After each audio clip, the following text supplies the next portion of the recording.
এই মাজার পূজারী মাজার পন্থী সর্বপ্রথম আল্লামা সাইদি হুজুরের বিরুদ্ধে কেস করেছে। জোরে কোন কথা ঠিক কিনা?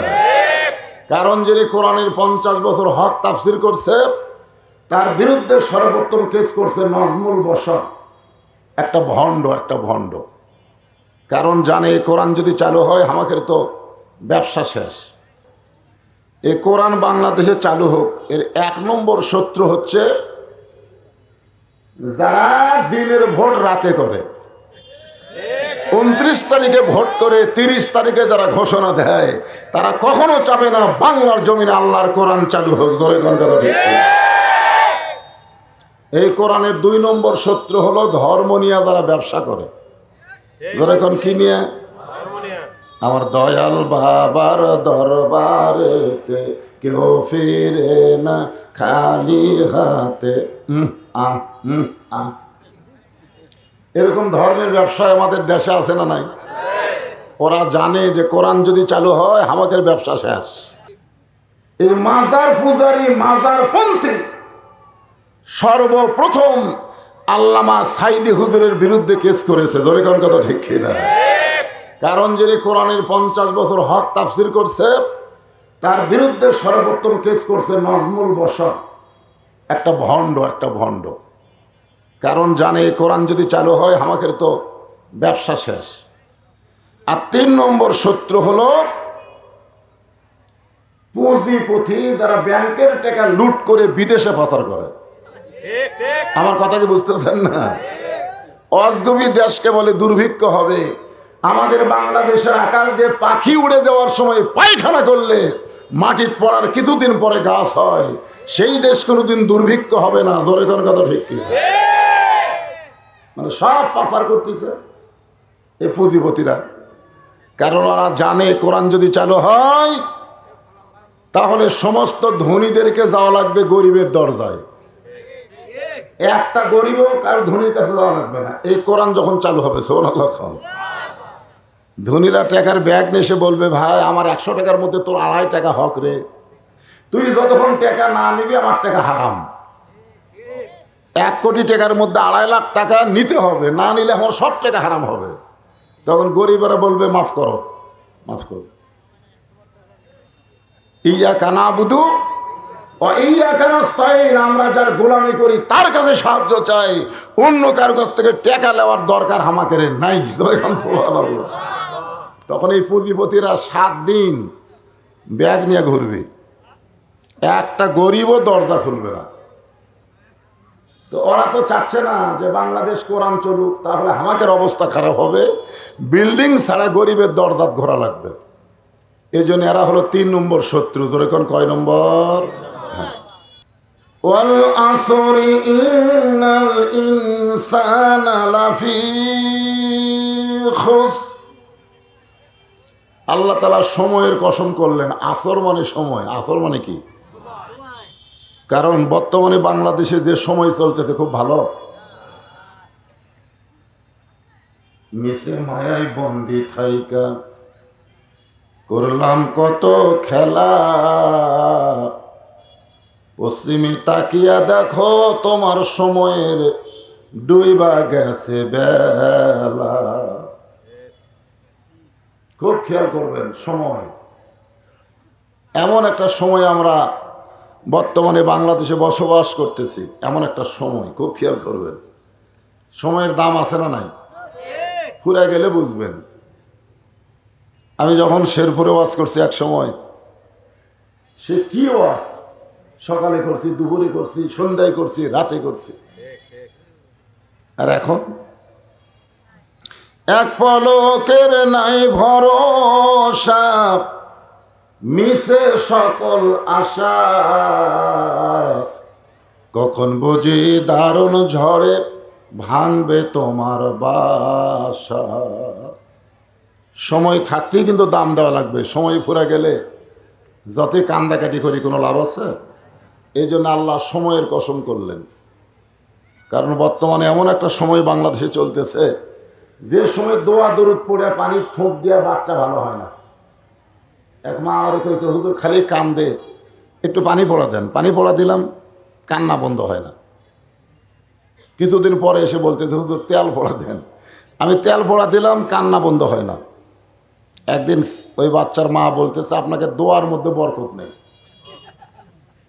এক আধ মাস পরে বললাম খবর কি, কয় ছেলে আর কান্দে না। বলে কান্দে না কোন দোয়ায়? কয় আর বাপ একটা মোবাইল কিনে দিছে। যখনই কান্দে তখনই গেম খেলা বার করে দেয়, ওই আর কান্দে না। যে সময় দোয়া দরুদ দিয়ে বাচ্চার কান্না বন্ধ হয় না, মোবাইলের খেলা দেখে কান্না বন্ধ হয়, এই সময়টা ভালো? কতক্ষণ সময় ভালো না খারাপ? যেই সময় মুসলমানের বাসায় বাসায় খ্রিস্টানদের পতাকা উড়ায়, আর্জেন্টিনা ব্রাজিলের পতাকা উড়ায়, এই সময় ভালো না খারাপ? আল্লাহ রাসূল বলেছেন মান তাশাব্বা বিকওমিন ফাহুয়া মিনহুম, যেই জাতকে যে মহব্বত করবে ওই জাতের সঙ্গেই তার কিয়ামত হবে, হাসর হবে। আমাদের ছেলেরা মুসলমানের বাচ্চা হইয়া মেসির জার্সি গাওয়াত দেয়, নেইমারের জার্সি গাওয়াত দেয়, এই সময় কি খুব ভালো? সেই সময়কে নিয়ে আল্লাহ কসম করলেন, ইন্না মানে নিশ্চয়, ইনসান মানে মানুষ, লাফি মানে ভিতরে, খসরুর মানে ক্ষতি, একত্রে অর্থ হবে নিশ্চয় মানুষ ক্ষতির ভিতরে। আদর করে মানুষ আল্লাহ বানায়া, কেমনি দিবে ক্ষতির মধ্যে ফেলিয়া। কেরে ছেলেরা, এই সাদা কালা গান গাওয়ার পারো, কাঁচা বাদামের গান মুখত চলে, আর এইটা একটা ভালো, সবাই একটু বলেন আদর করে মানুষ আল্লাহ বানায়া, কেমনি দিবেন ক্ষতির মধ্যে ফেলিয়া। চা না, চা গরম পানি নিয়ে আসেন। চা খাই না, আর ওয়াজের জীবনে টেজে চা খাই না। এখন তো বেশিরভাগ ওয়াজ করে দিনাজপুর পঞ্চগড়, কয়েকদিনের কাছে শীত পড়ছে ভাই, একে তো শীত, তারপর টপ টপ করে আবার। হ্যাঁ যাই হোক, এটা থাকে না, 8 ঘন্টা বা 15 মিনিট পরেই গলা ছেড়ে দিবে, অসুবিধা নেই। কিন্তু আমি চা তো খাই না, এরা চা নিয়ে ব্যস্ত হয়ে গেছে। আমি চা খাই, তবে গরম পানি খালে কোনো সমস্যা হয়। আমি নিয়ত করছি সেই দিনে চা খাবো যেদিন আমার সামনে বসা শ্রোতারা 1 কাপ করে পাবে। আমার এই 36 বছর ওয়াজ চলতেছে, 36 বছর, এই 23 সাল পরে ওয়াজের বয়স হয়েছে 36। কয় বছর? এই 36 বছর বয়স পর্যন্ত তেজে আমি কোনোদিন 1 কাপ চা খাইনি। খাওয়া লাগবে? এখন তো রিটায়ার বয়স। হ্যাঁ, তো একটু গরম গরম পানি, আমার সাহাবেরা কি করে এরা তো সব জানে। একটু মনোযোগ দিয়ে শুনবেন। যে আল্লাহ আদর করে মানুষকে তৈরি করলেন, সেই মানুষ ক্ষতির মধ্যে পড়ুক, এটাকে আমার আল্লাহ চায়? যেরকম চাই নাকি? আল্লাহ ইবলিসকে ডাক দে, বলে ইবলিস, আমার মানুষ আদমকে তুই সেজদা করলি না কেন? ইবলিস বলতেছে, আল্লাহ যেই কপাল আপনাকে 6 লক্ষ বছর সেজদা দিছে, সেই কপাল আপনি ছাড়া অন্য কাউকে সেজদা দিবে না। আল্লাহ কয়, হাইরে তোর ইমান রে। ইবলিস বলতেছে, আপনি ভুল করবার পারেন, আমি ভুল করব না। আল্লাহ কয়, আমি কি ভুল করলাম? আপনি আপনাকে বাদ দিয়ে আদমক সেজদা দিবার করেন কে? ওয়াসজুদু লি আদম, ওয়াসজুদু লি আদম, আদমকে সেজদা করো। তো ফেরেশতারা বোঝে না, ওরা সেজদা করছে, কিন্তু আমি বুঝি আপনি ছাড়া আমি অন্য কাউকে সেজদা করব না। আল্লাহ বলতেছেন, তোর মুখের সাথে মনের মিল নেই। ইল্লা ইবলিসা আবা ওয়াস্তাকবার, ইবলিস কি ঈমানের কারণে আদমকে সেজদা দেয়নি, না অহংকারের কারণে? অন্তরের খবর জানে কে? আল্লাহ বলতে, তোর মুখে যে ঈমানের গল্প রে, আমাকে ছাড়া কাউকে সেজদা দিবি না, কিন্তু তোর অন্তর তো ভালো না। আল্লাহ বলেন, বের হয়ে যা, আমার এরিয়ার মধ্যে তোর থাকা যাবে না, রহমত এবং হেদায়েতের এরিয়া থেকে তুই বের হয়ে যা। ইবলিস বলতেছে, আল্লাহ বের হয়ে যাওয়ার সময় আপনাকে একটা প্রশ্ন করব। আল্লাহ বলে, কি প্রশ্ন? বলে, প্রশ্ন হলো আদম বড় না আপনি বড়? কার প্রশ্ন? এটা কি মানুষের প্রশ্ন না শয়তানের প্রশ্ন? আমাদের বাংলাদেশে এরকম শয়তানি ভণ্ডামি কিছু দল আছে, যেরকম আছে না? নাই? হ্যাঁ, খুব খেয়াল করবেন। আল্লাহ বলে, ইবলিস তোর কি মনে হয়? ইবলিস বলতেছে, আমি বিশ্বাস করি আপনি বড়, কিন্তু আমার মন বলতেছে আপনার চাইতে আদম বড়। আল্লাহ কয়, তোর মন আর ইমান দুই রকম হলো কেন?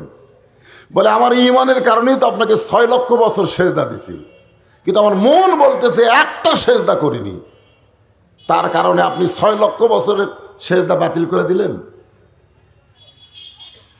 আল্লাহ ডাকদা বলে, ইবলিস আমি আদমকে মানুষকে এত ভালোবাসি, আমার চাইতেও অনেক বেশি। সুবহানাল্লাহ, জোরে খান। এই সময় সুবহানাল্লাহ মুখত আসে না?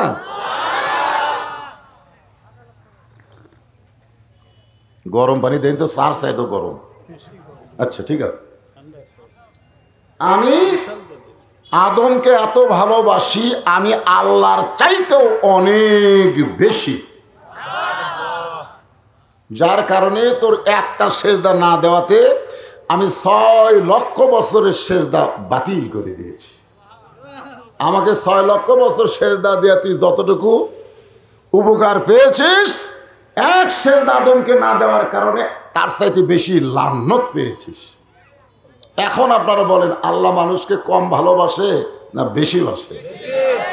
সেই মানুষকে আল্লাহ ক্ষতির কথা বলতেছেন। ছেলে দোকান করছে, বাবা বলতেছে তোর লাভ হবে, ছেলে খালি মুচকি মুচকি হাসে। বাবাকে হাসিস কেন? বলে, বাবা দোকান তো মানুষ লাভের জন্য করে। বাপ বলতেছে, বর্তমানে বাংলাদেশে যে পরিবেশ চলতেছে, এই পরিবেশে তোর তো লাভ হবি না, তোর দোকানই শেষ হবি। ছেলে বলে, কেন? বাকি খায় খায় তোর দোকান শেষ। আচ্ছা, কেবলই দোকান করছে, বাপ কি লাভের চিন্তা করতেছে না ক্ষতির চিন্তা করতেছে? সুবহানাল্লাহ। মানে দোকানদার রাস্তাত বসে কাঁদতেছে। মুসা নবী বলে, দোকানদারি বাদ দিয়ে রাস্তাত বসে কান্দিস কেন? দোকানদার বলতেছে, আল্লাহ নবী, ফেরাউনের বাবুর্চি আমার দোকানে সব বাকি খাচ্ছে, টাকা চালি দোকান তুলে দিবার স্যার। আমি যখন বলি টাকা দাও, তখন বলে আমার দল ক্ষমতা আছে। তুই হওয়া চিনিস? এই বাংলাদেশে তারাই হলো 1 নম্বর মুনাফিক, যারা বলে আমার দল ক্ষমতায় আছে। কোনো দল ক্ষমতায় নাই, ক্ষমতায় আমার আল্লাহ আছে। জোরে জোরে কথা দেখি। তো এখন টাকা চালি দোকান তুলে দেওয়ার চাই, ওর দল বলে ক্ষমতা আছে। মুসা বলতেছে আমার আল্লাহ আছে ক্ষমতা। তো বাবুর্চি কোথায়? ও যে যাচ্ছে সামনে, যা বলতেছে টাকা দে, টাকা দে। তুমি কে? আমি মুসা। তুই কে? আমি ফেরাউনের লোক। আমার দল এখন ক্ষমতায় আছে। মারছে চর, এক চরই মরছে। আর ইন্নালিল্লাহ সবগুলো বলা যাবে না তো, এটা ইন্নালিল্লাহ। শয়তান মরলে আমাদের বাংলাদেশে দেখবেন কতক নেতা যখন মরে, ফেসবুকে আলহামদুলিল্লাহ একটা ঝড় পড়ে। ধরে কথা ঠিক। কিরে মানুষ মরলে ইন্নালিল্লাহ আর আলহামদুলিল্লাহ কয় কেন? কয় শালা মরে ভালো আছে। ফেরাউনের বাবুর্চি মরছে, কি বলবেন? খুশি না বেজার? কথা কন। এক চড়ে শেষ। বাবা তার সন্তানকে এত ভালোবাসে যে ভালোবাসার কারণে বলতেছে তোর দোকানে কি লাভ হবে। আল্লাহ তার বান্দাকে এত ভালোবাসে, এই ভালোবাসার কারণে ক্ষতির কথা বলতেছে। এই ক্ষতি থেকে আমাদেরকে বাঁচানোর জন্য আল্লাহ বললেন, ইল্লাল্লাযীনা আমানু ওয়া আমিলুস সালিহাতি ওয়া তাওয়াসাউ বিল হক ওয়া তাওয়াসাউ বিস সবর। এখানে 4টা বিষয় আলোচনা হবে। জোরে কোন কয়টা?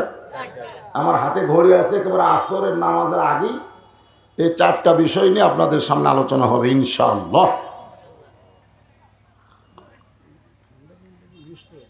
হ্যাঁ, 1 নম্বর হচ্ছে ইমান। এই ইমানদারেরা শোনেন, 1 নম্বর কি? ইমান যদি ঠিক না থাকে আপনি যতই আমল করেন কাম হবে না। আসরের নামাজ পড়ে জমির ধান দেখতে গেছে, যা দেখে উপর জমির পানি চলমল করতেছে, নিচে আর জমির পানি নাই। ওই কিন্তু এখনই আসরের নামাজ পড়ছে, ওপর জমির পানি আছে, নিচে জমির পানি নাই, চারিদিকে তাকাচ্ছে, আশেপাশে কেউ নেই, কেটে দিস।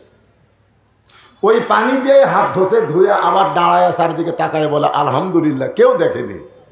আপনারা বলেন তোর নামাজ আছে কিন্তু কি নাই? জোরে কোন কি নাই? আজকে আমাদের বাংলাদেশের অধিকাংশ মুসলমানের নামাজ আছে কিন্তু ঈমান নাই। কারণ আমরা কথা বলার আগে, কোনো কিছু করার আগে চারিদিকে তাকাই। আচ্ছা ঠিক আছে, ওখানে রাখেন। চারিদিকে তাকায়, চারিদিকে তাকান বুঝেন? আসলে চারিদিকে তাকাবেন না ওপর দিকে তাকাবেন? সকালে এসে গল্প করতেছে, দরজা জানলা বন্ধ করে মারছি রে, কেউ দেখেনি। তুই কয়টা মারছিস? কবে 100টা। তুই কয়টা? 200টা। কেউ দেখেনি। না না রে পাগল, দেখার টাইম আছে আপনার? বলেন তো, দুই কান্দের ফেরেশতা তখন কি বলবে? বলবে আল্লাহ এরা যে বলতেছে কেউ দেখেনি, তা আমরা কি ঘুম পাচ্ছি নাকি?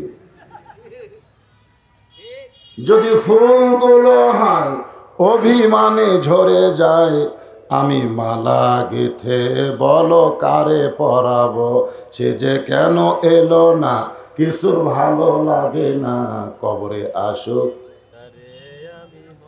মজালায় সিল মারিব। মারবে দাদা ভোট দেবার গেছে, লাঠি বলতেছে আপনি কষ্ট করে আইছেন কেন? আপনারটা তো আমরাই দিছে। দাদা মন খারাপ করে যাওয়ার সময় বলে দাদা দাদিক যান পাঠান না। বলে কেন? করে দাদিরটাও দেওয়া আছে। আরে পাগল, তোর দাদি তো 3 বছর আগে মরছে। বর্তমান পরিবেশে মরা মানুষেরও ভোট চলতেছে, অসুবিধা নাই। 1 নম্বর হলো ঈমান। জোরে কর 1 নম্বর কি? সাহাবেরা জিজ্ঞাসা করলেন, ইয়া রাসূলুল্লাহ এই ঈমান সম্পর্কে আমাদেরকে বলেন। আল্লাহর নবী বললেন ইকরার বিল লিসান। ইকরার বিল লিসান, জবানে বলতে হবে লা ইলাহা ইল্লাল্লাহ, লা ইলাহা, জোরে জোরে লা ইলাহা ইল্লাল্লাহ। একটা ঝাঁকি দিবেন, ঝাঁকি বোঝেন না? ঝাঁকি ছুটে মানুষ বাঁশ বয়ে সামিয়ানার উপর যায়। আর আপনাকে একটা ঝাঁকি নাই একেবারে। আমার না হয় গলা খ্যাসখ্যাস করতেছে, আপনাকে গলা তো ভালো আছে। লা ইলাহা ইল্লাল্লাহ,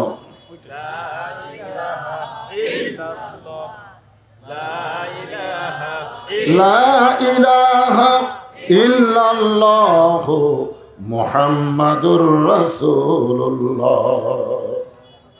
আমার এলাকার এক হিন্দু আমাকে বলছে, হুজুর আপনাদের কলমার দাম আছে।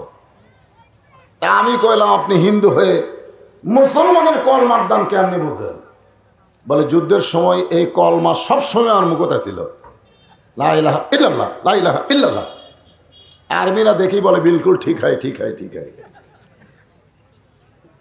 হুজুর এই কলমা যদি মুখে না থাকতো আর্মির গুলিতে আমি মারা যেতাম। আমি কইলাম দেখেন, শুধু কলমা কয়ে যদি আরবির হাত থেকে বাঁচেন, এই কলেমাকে যদি কলিজার মধ্যে জায়গা দিবার পারেন, তাহলে জাহান্নামের আগুন থেকেও আল্লাহ আপনাকে বাঁচাইয়া দিবে। তাসদীক বিল জানান, কলিজার মধ্যে জায়গা দেওয়া লাগবে।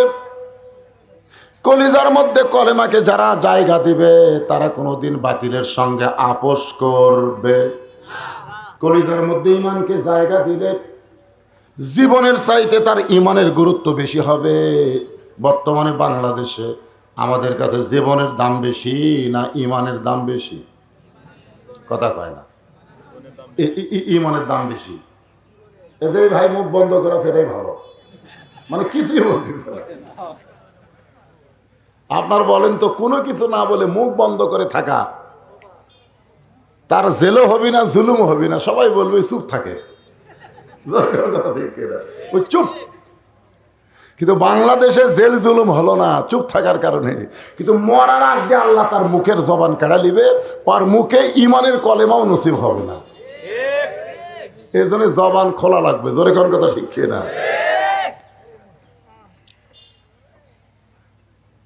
যারা কলিজার মধ্যে ইমানের জায়গা দিয়েছে তাদের কেমন একটা দৃষ্টান্ত শোনেন। উকিল এসে বলতেছে আপনার ফাঁসির রায় কার্যকর হবে। কে বলতেছে?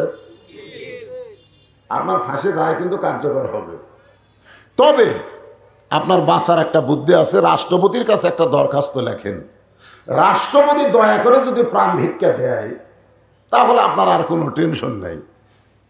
তখন ইমানদার মুচকি মুচকি হাসতেছে। উকিল বলে হাসেন খেন? বলে তোমার কথা শুনে আমার হাসি লাগতেছে। আমি আমার জীবনে 3টা রাষ্ট্রপতিকে ক্ষমতা থাকা অবস্থায় মরা দেখছি। তুমি যে রাষ্ট্রপতির কাছে আমাকে দরখাস্ত লিখবার বলতেছো, এরকম 3 জন রাষ্ট্রপতি ক্ষমতা থাকা অবস্থায় মরিছে। একটা হলো বঙ্গবন্ধু শেখ মুজিবুর রহমান, একটা জিয়াউর রহমান, একটা হলো জিল্লুর রহমান। তো যারা ক্ষমতার থাকায় মরে তাদের কাছে কোনো ইমানদার প্রাণ ভিক্ষা চায় না। দরকার হলে ফাঁসির মঞ্চে যাবে, কিন্তু বাতিলের সঙ্গে আপোষ করবে। এটা হলো কলিজার মধ্যে যখন ইমান সেট হবে। আর আমাকে মুখে মুখে যার কি ইমান আছে তার কি ইমানের কোনো গ্যারেন্টি নাই। যে কোনো সময় তারা বেঈমান হওয়ার সম্ভাবনা আছে। মুখে মুখে যাদের ইমান, তারা পুলিশ ধরার চিন্তা করে, র্যাব ধরার চিন্তা করে, কিন্তু আজরাইল ধরার চিন্তা করে না। কলিজার মধ্যে যাদের ইমান, তারা পুলিশ ধরা, র্যাব ধরার চিন্তা করবে না। তারা প্রতি কদমে কদমে আজরাইল ধরার টেনশনে থাকবে। ধরে কোন কথা ঠিক না? আল্লাহ রাসূল বললেন আমল বিলার কান, ইমানের শেষ পর্যায়ে হলো যেটা জবানে বলবে, কলিজায় জায়গা দিবে, সেই ইমান অনুযায়ী আমল করবে। ইমান অনুযায়ী আমল করতে গেলে আল্লাহ সূরা আসরের মধ্যে বলতেছেন ওয়ামিলুস সলিহাত। খালি ইচ্ছা মতো আমল করলে হবে না, কোন আমল করা লাগবে? কোন আমল? এখানে ইমানের পরে 2 নম্বর বিষয় কি? কারণ ঘড়ি দেখে আমার ওয়াজ করা লাগতেছে, বুঝলেন না? আসর সামনে আসতেছে, ইমানের চ্যাপ্টার শেষ, এখনো আমিলুস সলিহা, নেক আমল। ধরে কারণ কি আমল? কথা কয় না, নেক আমল। আপনারা সত্যি করে বলবেন, অন্তর থেকে বলবেন, বিশ্বাস করে বলবেন, সত্যি অন্তর বিশ্বাস। আপনারা বলেন তো, ইমান গ্রহণ করার পরে 1 নম্বর নেক আমলের নাম কি? কি বলে? সালাত। সালাত কছে, আসলে ঠিকই কছে। কারণ আমার এলাকার এক নামাজিকে এক ভণ্ড বলতেছে তোরা যে এত নামাজ পড়িস, এ নামাজ তো কোরআন হাদিসের কোনো জায়গাতে নেই। ওই দৌড়াইছে আমার কাছে, হুজুর আমরা যে নামাজ পড়ি বলে কোরআন হাদিসের কোনো জায়গাতে নেই। আসলেই নাই ভাই, গোটা কোরআন হাদিস খুঁজলে নামাজ পাবা না। মানে নামাজ এটা আরবি শব্দ না, এটা হলো ফার্সি শব্দ। আর আমার ভাই যারা বললাম সলাৎ, এই সলাৎটা হলো আরবি শব্দ। কিন্তু আমরা সলাৎকেই নামাজ বুঝি। ধরে কোন কথা ঠিক না? যেটা বুঝি সেটাই বলি। 1 নম্বর তাহলে নাম কি? লা সলাতা লা ঈমান। আল্লাহ নবী বলেছেন যার নামাজ নাই তার ঈমান নাই। সূরা আসরের 1 নম্বর বিষয় কি আলোচনা হলো? ঈমান। ধরে কোন 1 নম্বর কি? তাহলে যার নামাজ নাই তার কি নাই? ঈমান নাই। খুব খেয়াল করবেন, আমাদের বাংলাদেশে এই জিনিসটারই বড় অভাব, নামাজ। হয়তো বলবেন হুজুর আমরা কি নামাজ পড়ি না? মসজিদ দোতলা করতেছে, এত মুসল্লি, বলে হুজুর উন্নয়ন করতে হবে, মসজিদের দোতলা করা লাগবে। দোতলা কেন করবা? বলে এত মুসল্লি মসজিদে ধরে না। ফজরের খবর কি? কয় 1 কাতারে হয় না। জোহরের খবর কি? বলে কাজ কামের দিন, মানুষ আসে না। আসরের খবর কি? কয় শেরপুর বাজারে গেছে। মাগরিবের খবর কি? বলে কোনো মতে 1 কাতার হচ্ছে। এশার খবর কি? ফজরতা এশাও তাই। মসজিদের মধ্যে কয় কাতার? বলে 9 কাতার। তাহলে এখন পর্যন্ত 1 কাতারের মুসল্লির খবর দিবার পারলা না, খামাকার দোতলা করবা কেন? তখন বলে হুজুর ওই যে জুমার দিন সবার শেষে আসা আগে যায়, ওই শালাকের জন্য দোতলা করা লাগবে। ওরা কিন্তু মুসল্লি না, আর হলো বইয়ের ছোট ভাই। আমাকে এলাকায় বইয়ের ছোট ভাইকে শালা কয়। আপনারা কি কন? শালা। শালা কিন্তু খারাপ গাল না। আমার বাপের কোনো মেয়ে নাই, আমরাই 4 ভাই। আমি ছোটোবেলায় দেখতাম শালারা দুলাভাইয়ের কাছ থেকে 100 টাকা 200 টাকা নিত, তখন আমি কানতাম আর বলতাম আমার যদি একটা দুলাভাই থাকতো আর আমি যদি কারো শালা হতাম। আহ, ওই শালারা যারা সবার শেষে এসে আগে যায় ওদের জন্যই দোতলা। আপনারা বলেন তো, আপনারা বলতেছেন শালা, কিন্তু আসলে কি এরা মুসল্লি? আল্লাহ বলেছেন ফাওয়াইলুল লিল মুসাল্লিন আল্লাযীনা হুম আন সালাতিহিম সাহুন আল্লাযীনা হুম ইরাউন ওয়া ইয়ামনাউনাল মাউন। আল্লাহু আকবার, আল্লাহু আকবার। এখন একজন আমাকে বলতেছে হুজুর নেক আমলের মধ্যে 1 নম্বর আমল যদি নামাজ হয়, আমিও তো নামাজ পড়ি। বলে কোন নামাজ? বলে জুমার নামাজ। শোনেন, যারা জুমার নামাজ পড়েন এখানে যারা আছেন 5 ওয়াক্ত পড়েন না, খালি জুম্মা পড়েন, তাদের জন্য বলতেছি। হাসরের ময়দানে আল্লাহ খুশি হয়ে বলল, যারা জুমার নামাজ পড়েছো 5 ওয়াক্ত পড়ো নাই, আমি আল্লাহ দয়া করে তাদেরকে জান্নাত দিয়ে দিলাম। আমি আল্লাহ দয়া করে তাদের জান্নাত দিয়ে দিলাম। তারা তো জান্নাত পাবে না, কিন্তু আল্লাহ দয়া করে দিয়ে দিল। এই জুমার নামাজের পার্টি জান্নাতের কথা শুনে মারবে দৌড়, যায় দেখবে জান্নাতের দরজাতে একটা তালা, ইয়া বড় একটা তালা লাগান। তখন বলবে আল্লাহ আপনি জান্নাত দিলেন তো তালা কেন? আল্লাহ বলে চাবি তোদের কাছে আছে, খোঁজ কর। তখন খুঁজে খুঁজে দেখবে একটা চাবি আছে, ওই চাবি তালার মধ্যে ঢুকছে ঠিকই কিন্তু খোলে না, মানে ঢুকিছে কিন্তু ঘোরে না। তো বলে আল্লাহ চাবি তো ঢুকলো কিন্তু ঘোরে না। বলে এটা হলো নামাজের চাবি, কিন্তু এখন দাগ থাকা লাগবে 5টা। কয়টা দাগ? কারণ তালার মধ্যে 5টা দাগ আছে, দাগে দাগে মিল পড়া লাগবে। প্রথম দাগ হচ্ছে ফজর, দ্বিতীয় দাগ হচ্ছে জোহর, তৃতীয় দাগ হলো আসর, চতুর্থ দাগ হলো মাগরিব, পঞ্চম দাগ হলো এশা। দেখতে দাগ আছে, কেন আমাকে তালার মধ্যে কোনো দাগ নাই। আল্লাহ তখন বলবে জান্নাত দেখলে ঠিকই ঢুকতে পারলা না। এই জুমার নামাজ যারা পড়ে 5 ওয়াক্ত পড়ে না, তারা জান্নাত দেখবার পারবে কিন্তু ঢুকবার পারবি না। এখন জুমার নামাজ কারা কারা পড়বেন, 5 ওয়াক্ত পড়বেন না, সিদ্ধান্ত নেন। এই নামাজ আমার ওয়াজ দিয়ে কোনোদিন সম্ভব না। আমার ওয়াজ দিয়ে আপনার ছেলেরা 5 ওয়াক্ত নামাজি হবে, এটা কখনোই সম্ভব না। এই জন্য আল্লাহ বললেন আল্লাযীনা ইম্মাক্কান্নাহুম ফিল আরদ, জমিনের মধ্যে কোনো মুসলমানকে যখন ক্ষমতার চেয়ার দেওয়া হবে, আসলে ক্ষমতার মালিক কে? ভাইরে এরা ঈমানের দাবিতে বলেন ক্ষমতার মালিক কে?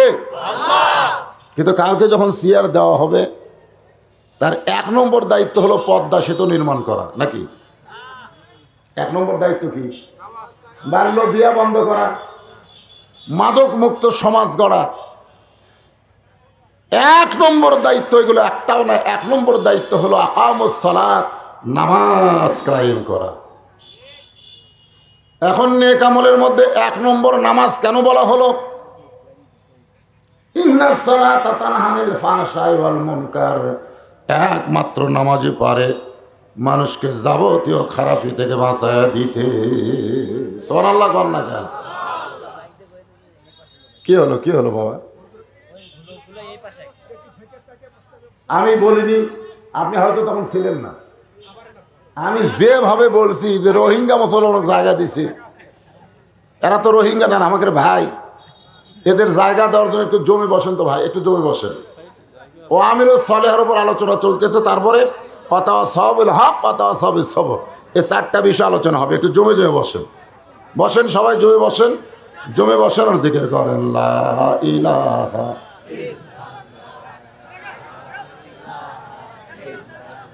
ইল্লাল্লাহু ইল্লাল্লাহ ইল্লাল্লাহু ইল্লাল্লাহ লা ইলাহা ইল্লাল্লাহু লা ইলাহা ইল্লাল্লাহু মুহাম্মাদুর রাসূলুল্লাহ। এই নামাজের রেজাল্ট কি? নামাজের রেজাল্ট কি? কি বুঝলেন? আমাদের প্রধানমন্ত্রী সহ অনেক নেতারা বলেছে 23 সাল হলো দুর্ভিক্ষের বছর। কিসের বছর? আপনাদের কি মনে হয়? আল্লাহ কোরআনে বললেন, ফালিয়াবুদু রাব্ব হাযাল বাইত আল্লাযী আত'আমাহুম মিন জু'ইন ওয়া আমানাহুম মিন খাউফ। এই ঘরের মালিকের যদি তোমরা গোলামি করো, এই ঘরের মালিক মানে কোন ঘর? আল্লাহর ঘরের যদি গোলামি করো, আল্লাহর ঘরের গোলামি মানে নামাজ যদি আদায় করো, তাহলে তোমাদের সঙ্গে সঙ্গে 2টা পুরস্কার দেওয়া হবে। কয়টা? 1 নম্বর পুরস্কার হলো যাবতীয় রেজেকের পেরেশানি থেকে আল্লাহ তোমাকে মুক্ত করে দিবে। রেজেক বোঝেন তো আপনারা?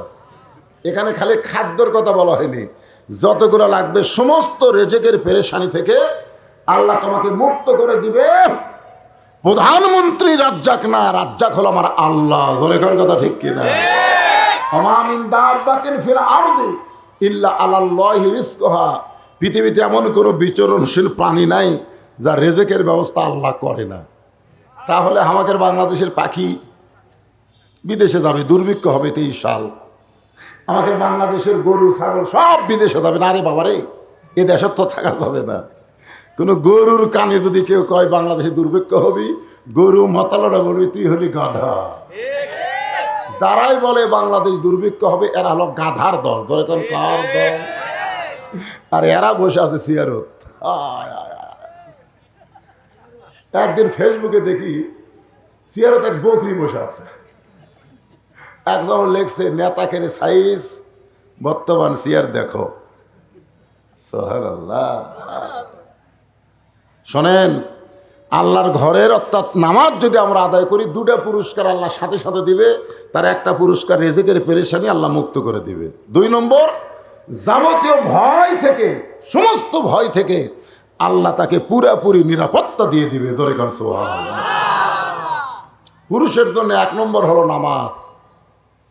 আমার যে সমস্ত মায়েরা বসে আছেন ও আমিলুস সলেহা, নেক আমলের ওয়াজ করতে গিয়ে আমাদের একটু কথা বলা লাগবে। বহুদিন পরে শেরপুর আইছি তো। এখন আপনারা বলেন, পুরুষের জন্য 1 নম্বর হলো আমল হচ্ছে নামাজ। নেক আমলের মধ্যে 1 নম্বর পুরুষের জন্য কি? আর মেয়ে মানুষের জন্য 1 নম্বর হলো পর্দা। পর্দা, জোরে কোন কি? পর্দা। আমার মায়েরা যদি পর্দা ঠিক মতো না মানে, গত রাত্রে আমি যেখানে ওয়াজ করলাম, যে মসজিদে আমি ঈশার নামাজ পড়লাম, ওটা হলো আহলে হাদিস মসজিদ। কি মসজিদ? আহলে হাদিস মসজিদ। মসজিদের সাইডে, এক সাইডে মেয়ে নামাজ পড়ে, এরকম কালো কাপড় দিয়েছে, আর এক সাইডে পুরুষেরা নামাজ পড়ে। ওই এলাকার মেয়েরা 5 ওয়াক্ত নামাজ জামাতে আদায় করে। আমি দেখলাম অনেক মেয়েরা আসতেছে, পুরুষের সাথে গল্প করে করে নামাজে ঢুকতেছে। ওরা বুঝাবার চাচ্ছে জামাতে নামাজ পড়া ওয়াজিব, কিন্তু পর্দা করা কি? এটা কি ফরজ? না না, পর্দা ফরজের মধ্যে কম বেশি আছে। যেরকম জানাজার নামাজও ফরজ, 5 ওয়াক্তও ফরজ। 2টা কি একই ফরজ? এক ফরজ না। এই মেয়েদের জন্য 1 নম্বর আমল হচ্ছে পর্দা। পর্দা যদি না থাকে, ওই যতই নামাজ পড়ুক, রোজা করুক, যা করুক, একটা ইবাদত আল্লাহ কবুল করবে না। আমার মায়ের একটু কান ফেলে শোনেন, কতগুলা মেয়ে মানুষ দাঁড়িয়ে আছে দরজায়। কোন দরজায়? যে বাড়ির মধ্যে সাইদাতুন নিসায়ে আহলেল জান্নাহ ফাতেমাতুজ জোহরা। এ সুবহানাল্লাহ কইতে পয়সা লাগে নাকি? এটা আমার কথা? রাসূল বলেছেন সাইদাতুন নিসায়ে আহলেল জান্নাহ, জান্নাতি সমস্ত নারীদের নেত্রী হবে ফাতেমাতুজ জোহরা। সেই ফাতেমাতুজ জোহরার বাড়িতে ঢুকবে কতগুলো মেয়ে, কিন্তু দরজা বন্ধ। কি বন্ধ? আমাদের বাড়ির তো দরজা খোলা। যে বাড়িতে মেয়ে মানুষ থাকে সেই বাড়ির দরজা সবসময় বন্ধ রাখতে হবে। কথাটা বুঝলেন? এটাকে হাট খোলা? এটা হাট খোলা? মেয়েরা দরজায় দাঁড়িয়ে আছে, দরজা বন্ধ। এমন সময় মেয়েরা লক্ষ্য করে দেখে ছোট্ট একটা বাচ্চা দরজার সামনে খেলাধুলা করতেছে। ছোট্ট একটা বাচ্চা দরজার সামনে খেলাধুলা করে। ওই বাচ্চাকে মেয়েদের মধ্যে একজন ডাক দিলেন, বাবু এদিকে আসো তো, আসসালামু আলাইকুম। ছেলেটা এসে বলতেছে আসসালামু আলাইকুম। মেয়েরা চমকে কয় ওয়ালাইকুম আসসালাম। বাবু তোমার নাম কি? বলে আমার নাম হলো হোসাইন ইবনে আলী। আমার নাম হলো হোসাইন ইবনে আলী। মেয়েরা বুঝবার পারছে এটাই ফাতেমার সন্তান। বাবা আনন্দে মাতিয়া সাগরে ভাসাইয়া সেই যে চইলা যায় খবর লয় না। মাজন ধরিয়ায় উদরে কতই কষ্ট করে, 10 মাস পরে পায় প্রসবের বেদনা। এমন দরদি ভবে কেউ আমার মা, মা গো। আলহামদুলিল্লাহ গো। বাবু আমরা একটু তোমার মায়ের সঙ্গে দেখা করবার চাই, তুমি একটু ভিতরে গিয়ে তোমার মায়ের অনুমতি নিয়ে আমাদের জন্য দরজা খোলার ব্যবস্থা করো। সঙ্গে সঙ্গে হোসেন বলতেছে আপনাদের কোনো টেনশন নাই, কোনো চিন্তা নাই, আমি যাচ্ছি। এ কথা বলে ছোট্ট বাচ্চা হোসাইন ঘরের মধ্যে দৌড় মারছে। এক ঘরের পার হয়ে আর এক ঘরে ঢুকতে হবে, কারণ ফাতেমা আছে অন্দর মহলে। জোরে কোন কি মহল? অন্দর মহল। মেয়েরা কিন্তু সব জায়গায় থাকতে পারবে না, মেয়েদেরকে অন্দর মহলে রাখতে হবে, যেখানে পাইকারি হারে সবাই ঢুকতে না পারে। ইমাম গাজ্জালিকে বলা হলো অন্দর মহল মানে কি? ইমাম গাজ্জালি বললেন অন্দর মহল মানে কবর। ছাত্ররা চমকটে বলে হুজুর অন্দর মহল মানে কবর, এটা কেমন কথা? ইমাম গাজ্জালি বললেন মেয়ে মানুষ মারা গেলে যেমন সবাই মেয়েটার লাশ ধরে কবরে নামাতে পারে না, মেয়েদের অন্দর মহলে পাইকারি হারে সবাই প্রবেশ করতেও পারবে। আপনারা বলেন তো মেয়ে মানুষ মারা গেলে কারা কারা লাশ ধরবার পারে? মানে কবরে নামার সময় লাশটা ধরে কবরে নামাবে কারা কারা পারবে? দুলা ভাই পারবে নাকি? দুলা ভাই, চাওয়াতো ভাই, কথা কয় না, ফুফাতো ভাই, মামাতো ভাই। তো পাইকারি হারে তো এখন সবাই ঢোকে। আমার শালি দিলে ভাই, মায়েরা শোনেন, আপনাকে 1 নম্বর হলো পর্দা। এক ঘরের ভিতর দিয়ে আর এক ঘরের ভিতরে হোসাইন যখন ঢুকতে চায়, প্রথম যেই ঘরে হযরত হোসাইন ঢুকেছে ছোট্ট মানুষ, ওই ঘরে হযরত আলী আল্লাহর কোরআন তেলাওয়াত করতেছে। ইন্নামাল মুমিনুনা আল্লাযীনা ইযা যুকিরাল্লাহু ওয়াজিলাত কুলুবুহুম ওয়া ইযা তুলিয়াত আলাইহিম আয়াতুহু যাদাতুহুম ঈমানাও ওয়া আলা রাব্বিহিম ইয়াতাওয়াক্কালুন।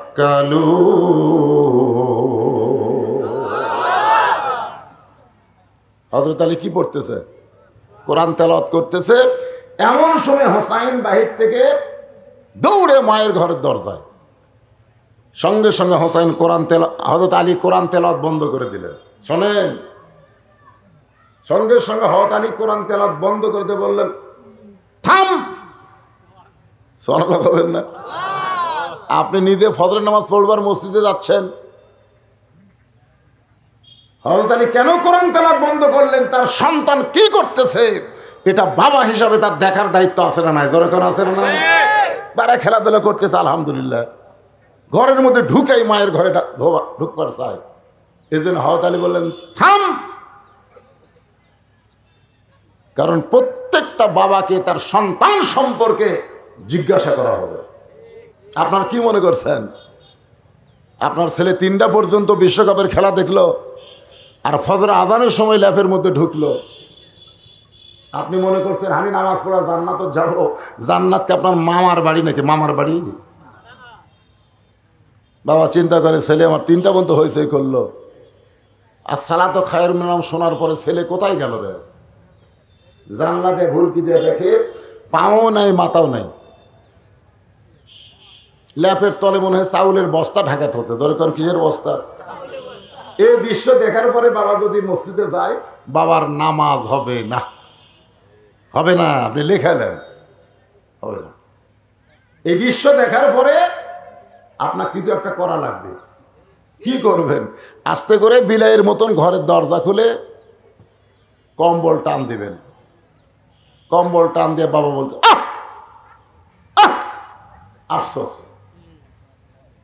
আমি আমার ছেলেকে কম্বলের মধ্যে যেরকম দেখলাম সকালবেলা সাইড ঠেবে কুত্তে একই রকম। সকালবেলা সাইড ঠেবে কুত্তে কেমন থাকে? আগা মাথা বোঝা যায় জিলাপির মতো, ওইও কম্বলের মতো। কষ্ট। 7 বছর থেকে নামাজের তালিম দাও, 10 বছর থেকে জোর করে নামাজ ধরো। আপনি তখন ছেলের এই দৃশ্য দেখে যদি মসজিদে যায় নামাজ পড়েন, আপনার নামাজ হবে না। ছেলেকে উঠায় 3টা পর্যন্ত বিশ্বকাপের খেলা দেখলি শয়তান, আর আজান শুনে ঘুমাস তুই মুসলমানের বাচ্চা। ওঠ ওঠ, ওরে উঠে ওযু করে যদি মসজিদে আপনার কাছে দাঁড় করায় নামাজ পড়াবার পারেন, ফেরেশতাকে আল্লাহ খবর কি বলে, বাপ বেটা দুটাই জান্নাতি। জোরে করে সুবহানাল্লাহ। আপনার 17 বছরের মেয়েটা কি করতেছে? বাবা হিসাবে আপনার দেখার দরকার আছে না? কথা কর না কেন? আলী কিন্তু দেখছে, দেখে কি বলে, থাম। দেখেন 17 বছরের মেয়েটা হাই হিল পরে কিলকিল করে গোটা কাপুরা ঘুরতেছে। আগে অন্না ছিল বুকের উপরে, এখন অন্না গেছে ঘাড়ের উপরে। এভাবে অন্না ছিল আগেকার মেয়েরা, ছেলেরা দেখবার চাইলেও কিন্তু পারত না, তাই ঢাকা রাখছে। এখন সেই অন্নাটা ঘুরে এই দিকে ঘুরে এই দিকে চলে গেছে। একটা প্লাজো পায়জামা পরে হাই হিল পরে কিলকিল করে হাঁটতেছে।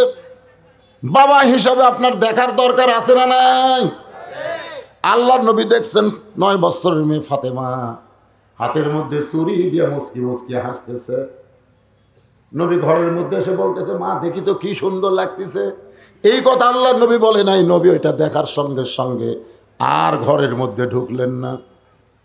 9 বছরের ফাতেমা চমকে গেল, যে বাবা ঘরের মধ্যে ঢোকে আমাকে মা মা বলে আদর করে, সেই বাবা কেন ঘরের মধ্যে ঢুকলো না? বারান্দায় গিয়ে দেখে নবীর চোখ দিয়ে দর দর করে পানি পড়তেছে।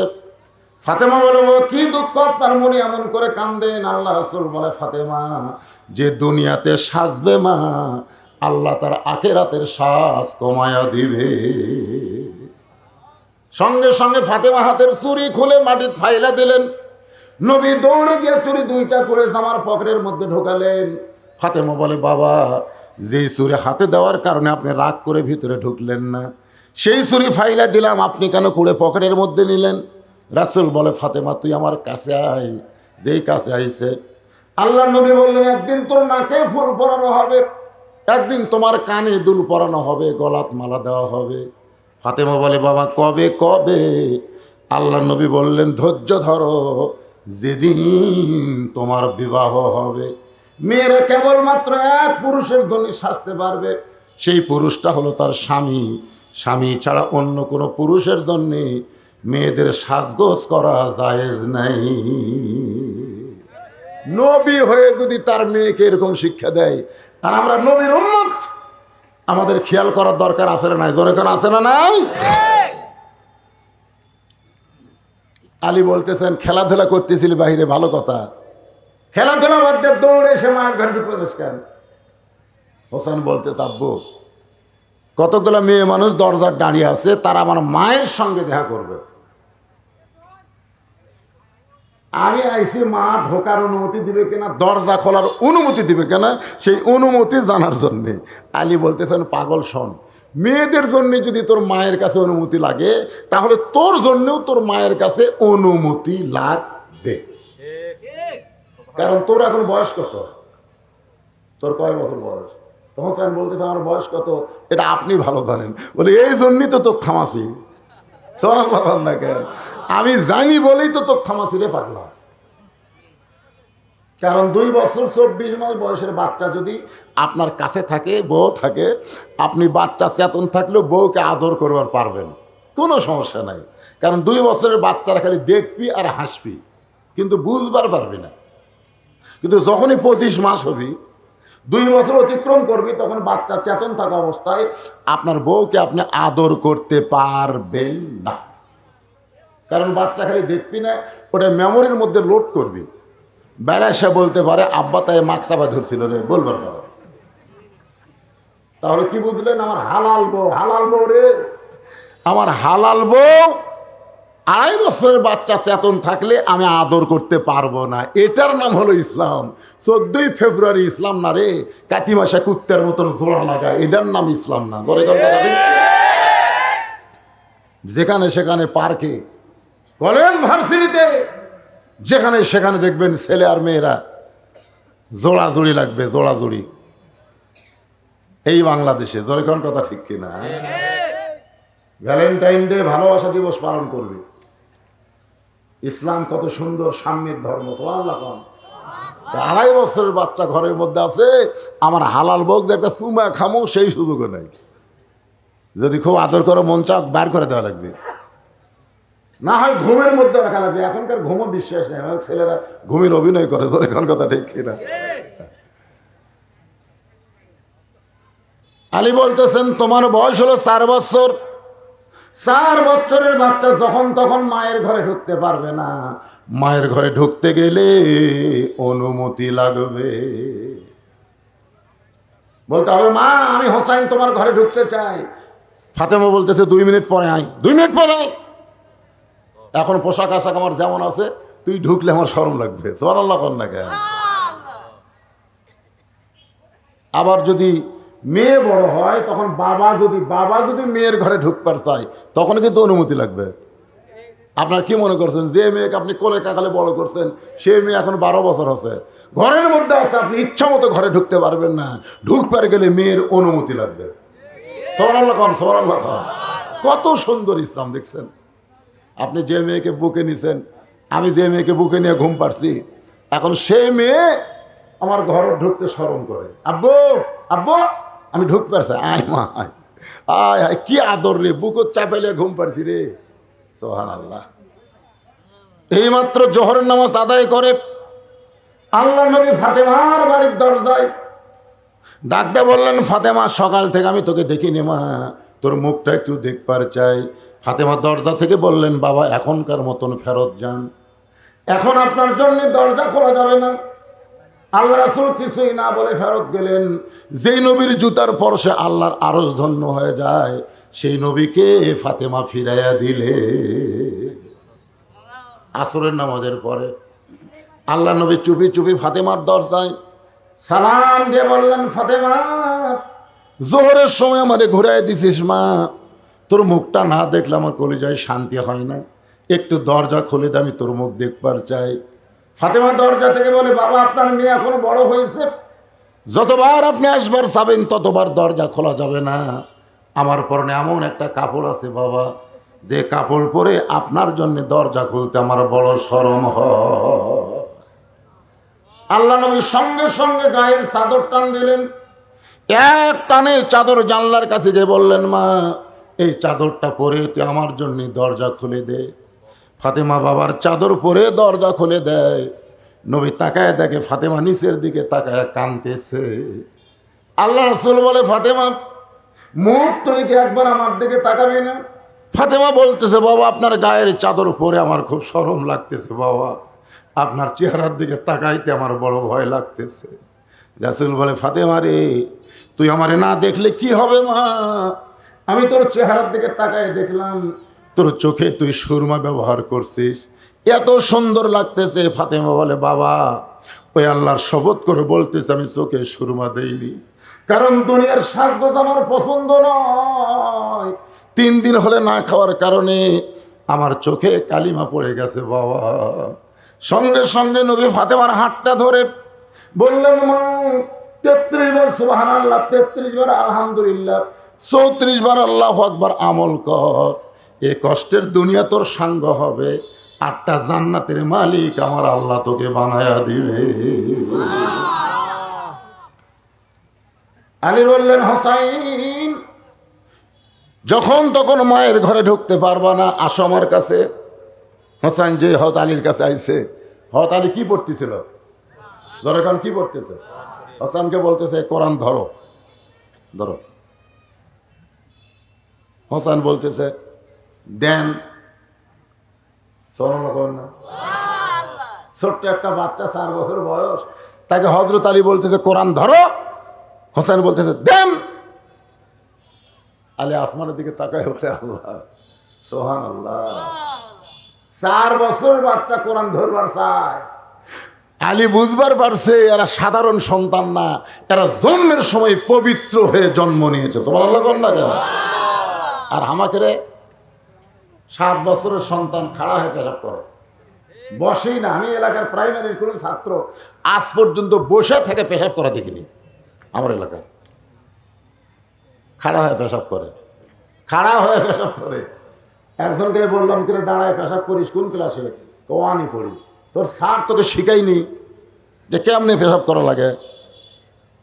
তখন বলে, চাচা দেখি খন প্রাইমারি পেশাবখানার যায় দেখি আমার স্যারই খাড়া হয়ে পেশাব করে। চাচা আপনারা বলেন তো, যে স্কুলের স্যারেরা খাড়ায় পেশাব করে, ছাত্ররা দাঁড়ায় পেশাব করে, সেই স্কুলে কি কোরআন শরীফ ধরার শিখায়? কি ধরা? দেখেন ক্লাস 1-এর পড়াটা দেখেন, আপনার মাথা নষ্ট হয়ে যাবে। আপনার ছেলেদের খাড়ায় পেশাব করতেছে, এ মালটা কি হচ্ছে? ওরে শিক্ষা দিচ্ছে আকডম বাগডম, ঘোড়াডম সাজে, ঢাক ঢোলক ঝাঁঝর বাজে, বাজতে বাজতে চললো ঢুলি, ঢুলি গেল কমলা ফুলি। আপনারা বলেন তো, এর মধ্যে একটা কথা সত্যি আছে? কথা কয় না রে। দ্বিতীয় পৃষ্ঠায় দেখেন, আয় রে আইটি নায়ে ভরা দিয়ে, না লেগালো বোয়াল মাছে, তাই না দেখা ভোদর নাচে। এই শালা শয়তানরা জানি না, নৌকা হলো পৃথিবীর সর্বপ্রথম যানবাহন। এই দুনিয়াতে প্রথম যানবাহনের নাম কি? আল্লাহর হুকুমে একজন নবী তৈরি করছে, সেই যানবাহনের নাম কি? এ জোরে কার নাম কি? আরো জোরে, জোরসে বলুন। জোর হলো না, আরো জোরে। যারা আমার বিরুদ্ধে আসছিল তারা আজকার বিরুদ্ধে থাকবে না যে হুজুর 5 বছর পরে এসে নৌকার মিছিল করছে। জোরে করার কথা ঠিক।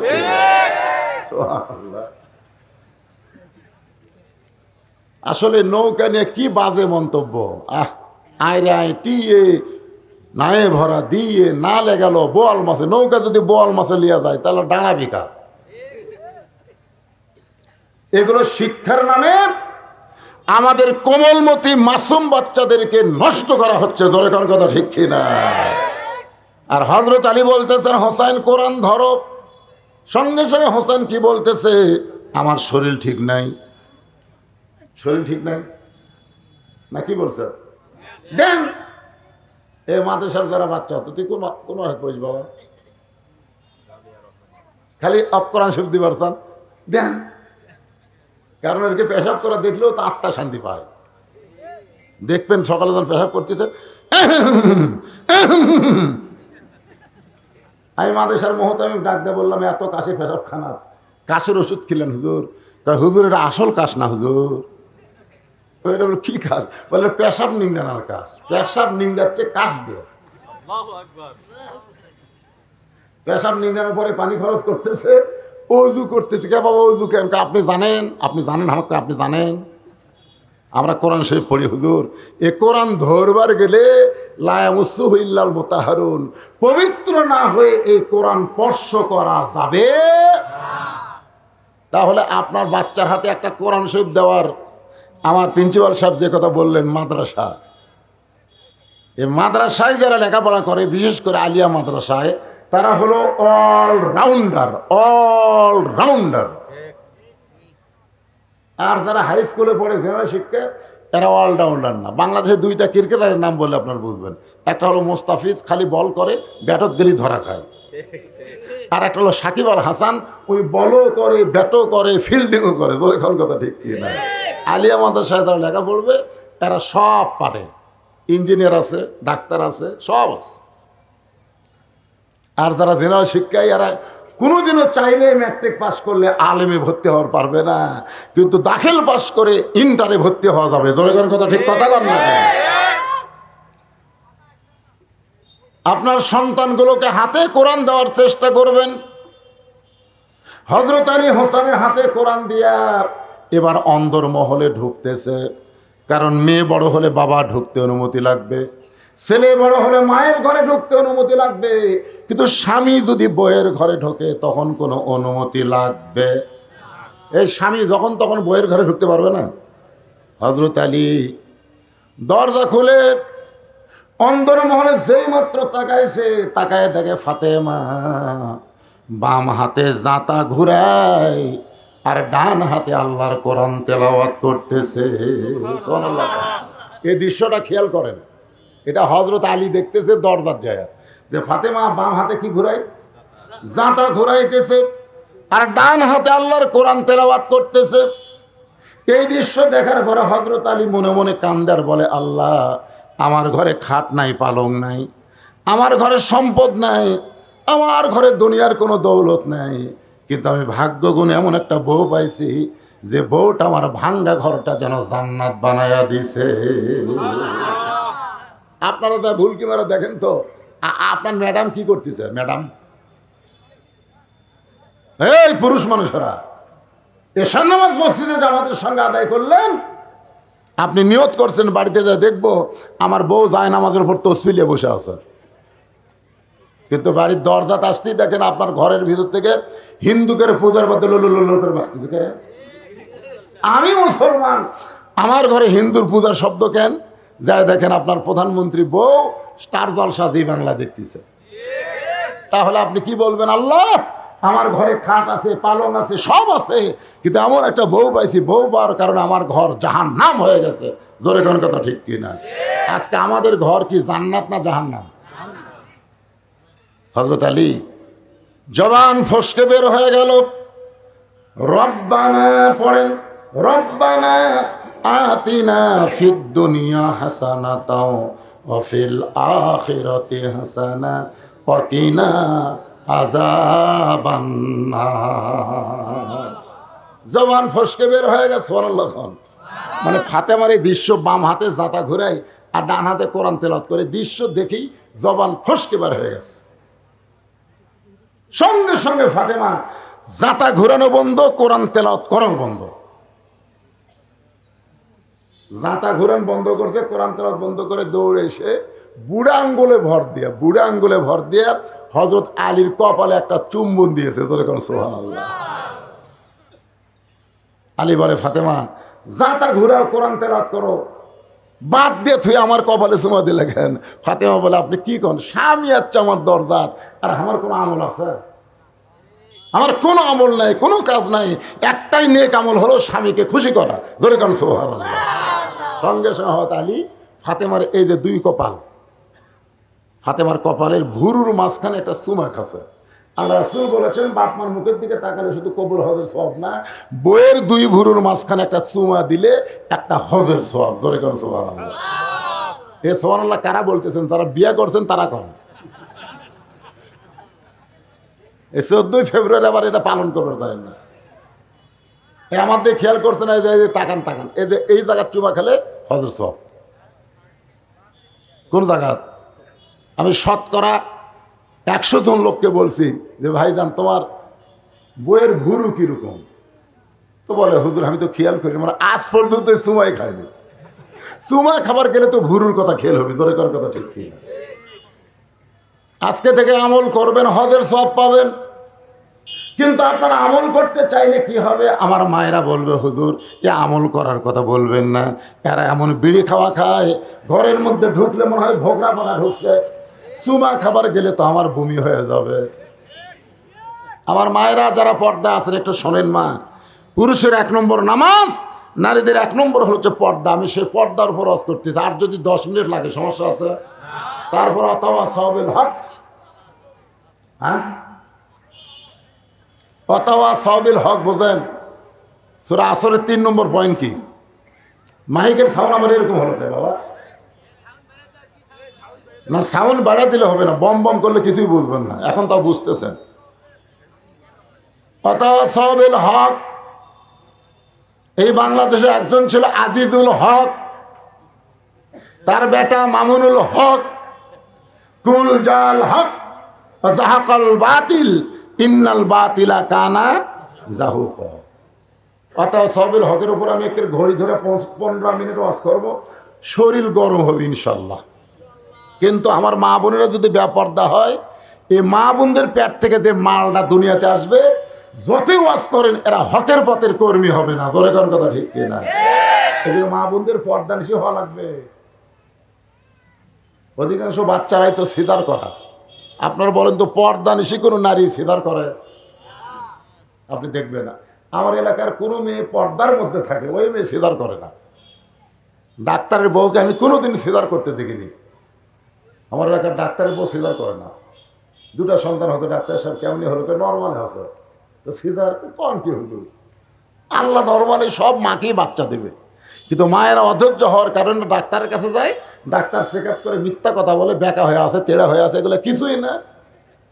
3 দিন পরে এমনি বাচ্চা হবে, কিন্তু পেট কেটে বার করে। ওর টাকা কামায় ধান্দা। কি কামায় ধান্দা? আমি হিসাব করে দেখছি, ডাক্তারের বউ কোনোদিন সিজার করা লাগে না। মৌলানার বাড়িতে কোনোদিন মিলাদ হয় না। আমার এলাকার সব মৌলানা আমি খুঁজে দেখছি, কোনো মৌলানার বাড়িতে মিলাদ হয় না ভাই। আর পীরের বউ কোনোদিন মুরিদ হতে আমি দেখিনি, কারণ পীরের বউ জানে আমার পীর 1 নম্বর লুচ্চা। ওই মাঝে মধ্যে মুরিদের বউয়ের দিকে চোখ মারে, ওর কাছে মুরিদ হয়ে লাভ কি? তাহলে কয়টা জিনিস করলাম? এটা কিন্তু অতাও সবেল হকের একটু সামান্য ইশারা দিলাম। এখন আসেন সেই কথা বলতেছিলাম। আলী বলতেছেন, ফাতেমা তোমার হোসাইন তোমার ঘরের মধ্যে ঢুকবার চাইছিল, কিন্তু আমি তাকে কোরআন শরীফ দিয়ে, জোরেখন কি দিয়ে, কোরআন শরীফ দিয়ে আমি অন্দর মহলে আইছি। ফাতেমা বলতেছেন, স্বামী গো, বাচ্চাদের হাতে যখন কোরআন দেওয়া যাবে, ওই বাপ মার আর কোনো টেনশন থাকবে না, কারণ বাচ্চারা কোরআনের হাফেজ আলিম হলে বাপ মার কবরকে জান্নাত বানানোর জন্য তারা সচেষ্ট হবে। সুবহানাল্লাহ কন্যা খান। আলী বলতেছেন, কতগুলো মেয়ে মানুষ দরজায় দাঁড়িয়ে আছে, তারা তোমার সঙ্গে দেখা করবার চায়। তুমি যদি অনুমতি দাও, তাহলে মেয়েদেরকে তোমার সঙ্গে দেখা করার হুকুম দেওয়া হবে। ফাতেমা চোখের পানি নিয়ে বলতে, স্বামী গো, মেয়ের আমার সঙ্গে দেখা করবে, আমার কোনো আপত্তি নাই, কিন্তু আপনাকে কষ্ট করে পর্দার ব্যবস্থা করা লাগবে। আলী মুসকে মুসকে হাসার বলে, ফাতেমা, মেয়েরা মেয়ের সঙ্গে দেখা করবে, এখানে কোনো পর্দার ব্যবস্থা লাগবে না। ফাতেমা বলতেছে, আপনি জ্ঞানের সম্রাট হওয়ার পারেন, কিন্তু পর্দা বিষয়ে আমার চাইতে আপনি কম জানেন। সুবহানাল্লাহ বলবেন না? ফাতেমা বলতেছে, আপনি জ্ঞানের সম্রাট হবার পারেন, কিন্তু পর্দা বিষয়ে আমার চাইতে আপনি কম জানেন। আপনারা বলেন তো, হজরত আলী কম জানে না বেশি জানে? এজরে খান বেশি না কম? আল্লাহ রাসূল বলেছেন, আমার 4 জন সাহাবী 1 নম্বর। কয়জন? তার মধ্যে নরমে 1 নম্বর হলো আবু বকর, গরমে 1 নম্বর ওমর, সম্পদে 1 নম্বর ওসমান, আর জ্ঞানে 1 নম্বর আলী। ধরে কোন সুবহানাল্লাহ। আলীর মতন জ্ঞানী কিয়ামত পর্যন্ত কেউ হবে না। আর সেই জ্ঞানী আলীকে বলতেছে, আপনি পর্দা বিষয়ে আমার চাইতে কম জানেন। আলী বলতেছে, ঠিক আছে, আমি শ্রোতা হও, তুমি বক্তা হও। আমি শ্রোতা, তুমি বক্তা, তুমি পর্দা বিষয়ে আমার চাইতে কি ভালো জানো, এটা আমি আলী শুনবার চাই। কে শুনবে? কথা কয় না, কে শুনবে? পৃথিবীর শ্রেষ্ঠ জ্ঞানে আলী এখন শ্রোতা হয়েছে। ফাতেমাকে বক্তা বানায়, বলো দেখি পর্দা বিষয়ে আমার চাইতে বেশি কি জানো। এখন ফাতেমা পর্দা বিষয়ে বেশি কি জানে, এটা শুধু মেয়ে মানুষের জন্য না, আমাদের জন্যও জানা লাগবে। এই জন্যই জানা লাগবে, আমাদের ভবিষ্যৎ জেনারেশন যেন ভালো হয়। পর্দার ভিতর থেকে যে বাচ্চাগুলো বের হবে, আপনারা বলেন তো, এই বাচ্চাগুলো কি হবে? পর্দা হবে না? আমার এলাকার এক ছেলে বলে, হুজুর 11 মাস আমার খিদে লাগে না, কিন্তু রোজ আর চাঁদ উঠলে আমার খিদে বেড়ে যায়। আপনি বলেন তো কারণ কি? আমি বলি, এই কারণ তো আমি জানি না, তোর মাও জানে। তোর মাও বাসে আছে, কে বাসে আছে? মায়ের কাছে যা। ও মায়ের কাছে গিয়ে বলতেছে, মা 11 মাস আমার খিদে কম, রোজার মাসে খিদে বেশি কেন? মা বলতেছে, এই সর্বনাশ করছে তোর দাদি, এই সর্বনাশ করছে তোর দাদি। তুই যখন আমার পেটে ছিলি, তোর দাদি কইছে, বৌমা খবরদার রোজা থাকবে না, রোজা থাকলে কিন্তু আমার লাথি শুকে যাবে। ওকে পেটে তাজা করার জন্য তোমাকে রোজা রাখা যাবে না, খালি তুকি খিলানোর জন্য আমি রোজা থাকি রে। এই যে রমজান মাসে তোর খাওয়ার অভ্যাস হতে পেটের ভিতরে, এই জন্য বাইরে আসাও তুই আর রোজা থাকবার পারিস না। এই জন্য একজন নেপোলিয়ান বলেছে, ভালো একটা সন্তান যদি চাও, ভালো একটা মায়ের দরকার। ধরে কোন কিসের দরকার? আজকে কাপুর এলাকার মায়েরা কেমন? পুরুষের জন্য 1 নম্বর নামাজ, নারীদের জন্য 1 নম্বর পর্দা, 3 নম্বর বিষয় হতো সাবিল হক, 4 নম্বর বিষয় হতো সাবিল সবর। আমি হক আর সবরের উপরে আলোচনা করব ইনশাআল্লাহ। আপনারা সকলেই জানেন আমার গলাটা হঠাৎ এরকম হয়ে গেছে। আমার কথা বুঝবার পারতেছেন? বুঝবার পারলে কোনো সমস্যা নাই, কারণ পরে আপনারা বুঝা নেবেন গলা ঠিকই ছিল কিন্তু হয়নি। আলহামদুলিল্লাহ। ভাইজান, এখানে আমাকে একটু স্লিপ দেওয়া হয়েছে যে 5টা মিনিট 10টা মিনিট বহুদিন পর আপনি আইসেন কাপুরিয়ায়, একটু মসজিদের উন্নয়ন কল্পে মাহফিল, যখন মসজিদের জন্য একটু চাদর যাবে আপনাদের কাছে, চাদরের জন্যে আপনাদের কাছে, আর আসরের সলাৎ টাইম মতোই হবে, অসুবিধা নেই। তবে এখানে লিখছে 4টা 30 মিনিটে। হ্যাঁ, যদি আমরা আজকে 10 মিনিট পরে পড়ি সমস্যা হবে? যে আমার চাচাতো ভাই যে বিয়ে করছে বউটা খুব সুন্দর, আমার চাচাতো ভাই বিয়ে করছে বউটা কি খুব সুন্দর। সাথে সাথে আমার বউ আমার কাছ থেকে উঠে গিয়ে বলতেছে, আপনি বক্তা না লুচ্চা? আমি বললাম এই ওয়াজ করার কারণ কি? বলে কার বউ কেমন সেটা একজন আলেম হয়ে আপনি দেখেন কেমনে। আমি সেদিন কান ধরে বললাম, আল্লাহ, আসলে আমার বউয়ের ওয়াজটাই ঠিক, তবে এরপরেও যদি কোনোদিন দেখি আর কোনোদিন বউয়ের সামনে বলবো না। কি মনে করতেছেন? বউ বক্তা হলে যে স্বামীর কি কষ্ট হয়। আর সমস্ত জ্ঞানীর সম্রাট বসে আছে শ্রোতা হয়ে, ফাতেমা পর্দার ওয়াজ শোনাবে, আলীর চাইতে নাকি বেশি জানে। ফাতেমা বলে, স্বামী গো, যে কয়টা মেয়ে দরজায় দাঁড়িয়ে আছে আপনি কি তাদের চেনেন? যে কয়টা মেয়ে দরজায় দাঁড়িয়ে আছে আপনি কি তাদের চেনেন? আলী বলতেছে, এই দুনিয়াতে একজন মেয়েকেই মাত্র আমি চিনি, যে মেয়েটা হলো হাসান হোসেনের মা। এই একজন নারীকে ছাড়া দুনিয়ার অন্য কোনো নারীকে আমি আলী চিনি না।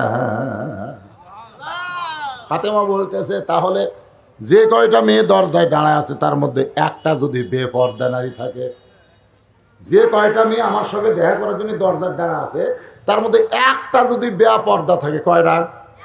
সবই পর্দা নিছে, কিন্তু একটা বেপর্দা। সেই বেপর্দা নারী আমার চেহারা দেখার পরে যদি পর পুরুষের কাছে গিয়ে বলে ফাতেমার চোখের সাইজ, মুখের সাইজ, গায়ের রং এইরকম, তাহলে আপনি বলেন এতদিন ধরে যে পর্দাকে আমি লালন করতেছি সেই পর্দার মধ্যে আমি থাকতে পারলাম? কেমন পর্দা লালন করে জানেন? রাতের অন্ধকারে দুনিয়া থেকে বিদায় নিয়েছে, রাতের অন্ধকারে।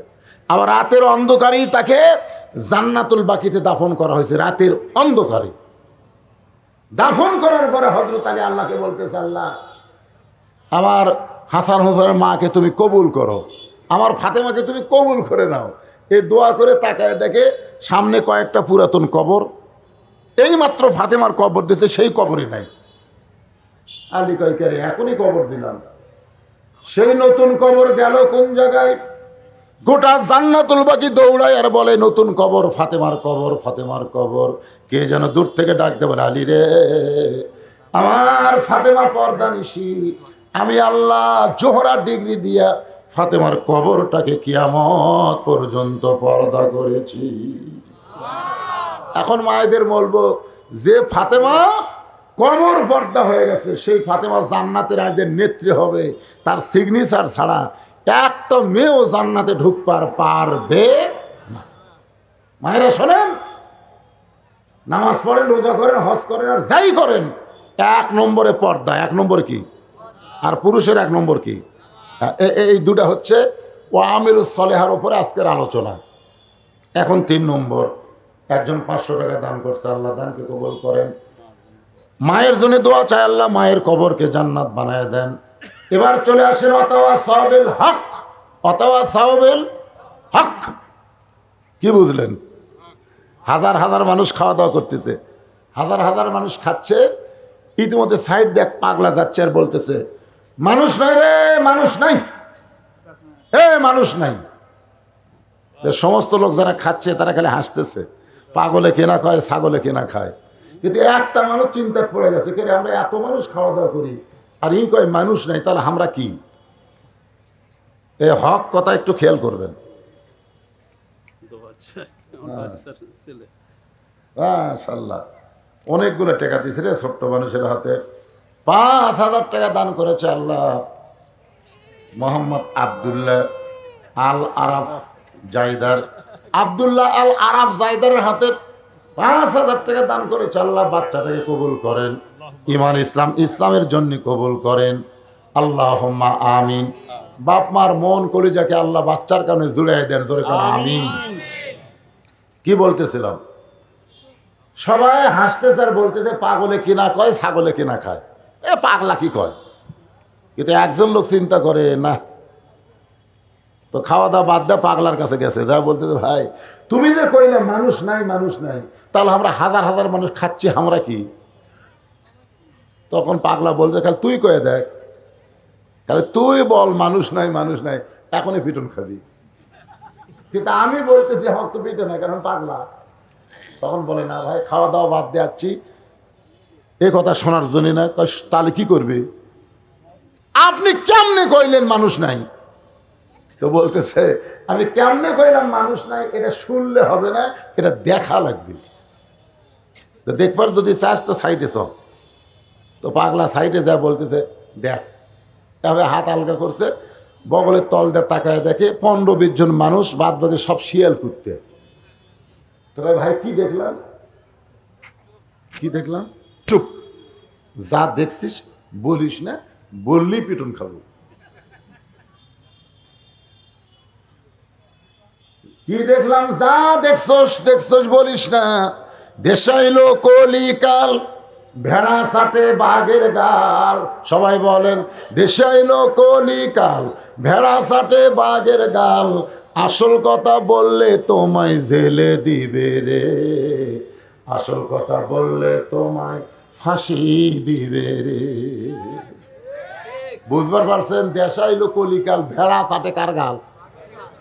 ভারত হচ্ছে ভেড়া আর বাংলাদেশের মুসলমান হচ্ছে বাঘ। জোরে খান কথা ঠিক কিনা? আজকে ভারতের ভেড়ারা আমাকে গাল চাটতেছে আর আমরা ঘুম পাড়তেছি।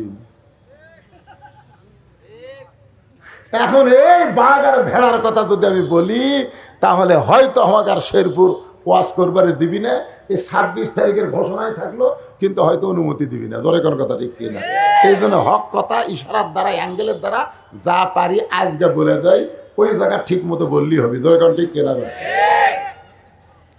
কি বুঝতেছেন? অথবা সাহেবুল হক, আজিদুল হক, মামুনুল হক, এই দুনিয়াতে যারা হক পথে ছিল, হক কথা বলেছে, তাদেরকে ধরে ধরে জেলখানার মধ্যে কোরআনের কয় নম্বর সূরা, কয় নম্বর পারা, কয় নম্বর রুকু, কয় নম্বর লাইনের পরে এই আয়াতগুলো ধরে ধরে যে আমির হামজা ওয়াজ করেছে, তাকে তন্ন তন্ন করে খুঁজে দেখেন। চোর না, ডাকাত না, বদমাইশ না, মদখোর না, জিনাখোর না, এরপরও জেলের মধ্যে বন্দি করে রাখছে একটাই মাত্র কারণ হলো হক কথা বলার জন্যে। হক, হকের প্রতি মানুষকে আহ্বান করতে হবে। হকটা কি শোনেন? এই যে আপনারা কোরআন শরীফের ওয়াজ শুনতেছেন, এই যে ওয়াজ শুনতেছেন, এই কোরআনের হক কি? খালি কোরআন শোনা না কোরআন মোতাবেক চলা? ধরে কোনটা? কোরআন মোতাবেক আমাদের চলতে হবে। কোরআন মোতাবেক চলবার গেলে ইচ্ছা মতো চলতে পারবো না, একটু মনোযোগ দিয়ে শুনতে হবে। হকের কথা বলতেছি ভাইজান, আজকে হক পথে চলবেন, হক কথা বলবেন, কিন্তু সেই পরিবেশ আমাদের নাই। এই পরিবেশ তৈরি করতে গেলে আমাদের করণীয় কি একটু বোঝানোর জন্য বলতেছি। মনে করেন হিন্দু জন্ম দিছে সন্তানকে, একটু মনোযোগ দিয়ে শুনবেন, হক বুঝাচ্ছি, হক। হিন্দু জন্ম দিছে তার সন্তানকে, মুসলমানের বাড়িতে লালন পালন করবার দিছে। জন্মকে দিছে, কিন্তু লালন পালন করতেছে মুসলমান। 10 বছর পরে হিন্দু তার সন্তানকে ফেরত দিয়েছে হকের বাড়ি। মুসলমান কি? হক। হকের বাড়িতে লালন পালন হলো হিন্দুর বাচ্চা। 10 বছর পরে হিন্দু তার সন্তানকে ফেরত দিচ্ছে। আপনারা বলেন তো, সন্তান ভগবান কবে না আল্লাহ কবে? আচ্ছা, উল্টাটা ধরেন, মুসলমান জন্ম দিল, হিন্দুর বাড়িতে লালন পালন করবার দিছে। 10 বছর পরে মুসলমান তার সন্তানকে ফেরত নিছে। আপনার বলেন তো, এই সন্তান কি আল্লাহ কবে না ভগবান কবে? তাহলে এখানে আপনারা কি বুঝলেন? এখানকার হক কথা হলো, জন্ম দিলেই হিন্দু মুসলমান হয় না, হিন্দু মুসলমান হয় পরিবেশের কারণে। ধরে কোন কথা ঠিক? এখন বলেন আমাদের বাংলাদেশে কোন পরিবেশ চলতেছে? হে মুসলমানের, আল্লাহ বলেছে লা তামুতুন্না, মৃত্যুবরণ করো না ইল্লা ওয়া আনতুম মুসলিমুন, যতক্ষণ তোমরা মুসলমান না হবে। মুসলমান হয়ে যদি মরবার চাই, এই পরিবেশের বিরুদ্ধে আন্দোলন করার দরকার আছে না নাই? দরকার আছে না নাই? দরকার হলে শোনেন, দরকার হলে সবচাইতে বড় হক কথা হলো আমাদের জীবন দিব, কিন্তু ঈমান দিব। মুসলমানের কাছে সবচাইতে বড় হক কথা, সত্য কথা, ভালো কথা কি? জীবন বাঁচান ফরজ না ঈমান বাঁচান ফরজ? না, সবাই বলতেছেন না। আপনি যত চেষ্টা করেন, আপনি আপনার জীবন বাঁচাতে পারবেন? মাইকেল জ্যাকসনের নাম শুনছেন? উনি 150 বছর বাঁচার জন্য 11টা ডাক্তার সেট করছে। 11টা ডাক্তার মাসে 3.5 কোটি টাকা বেতন দেয়। 150 বছর বাঁচবে। প্রত্যেকটা ডাক্তার হলো বিশেষজ্ঞ ডাক্তার, অথচ এই লোকটা 49 বছর বয়সে মারা গেল। এখান থেকে কি বুঝলেন?